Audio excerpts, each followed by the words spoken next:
Pişirma ne? Öyle. Nerede böyle? Просто так. Ne eldi ya? Maskalamadan var. Böyle çünkü de aşağıda o. Kaç gitti diyeyimler o. Böyle.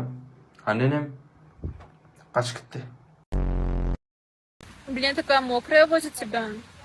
Sevemen erkek. Otcalı, samet. Kıvıp çıkadı onun son için yere.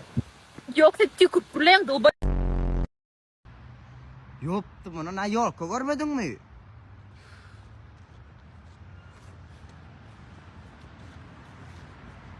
Kim o seni? 1200 manat. Bolana 5 manda verirsin da. Hadi yarasana usta. Men geldim. Köp karıştın mı? Bu kim? Ufadan bolmadı. Böyle bula sana testamadan kovucu oyuncu. İyi. Namurgan belli de. Belli. Oo, getir o bari. Oğlanlar! Oğlanlar! O dine teç giyen seri, o dine üstünden kaçmayan teç var, ha şonu giyen seri. Fer gelen merik. Ya bolluk.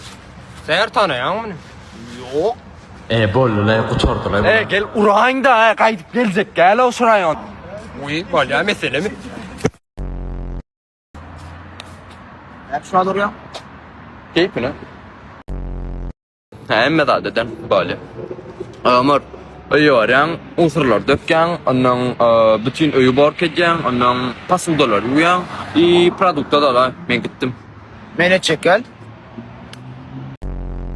Bolly elimdeki 2 dana alarsa. Yok, men üstüne alacağım etme, başka renkler badan. Bar yana şu atma adayımda tədə kanun çıktı. İşgal mana yerine alman istəniz 50 man töləvün etmeli.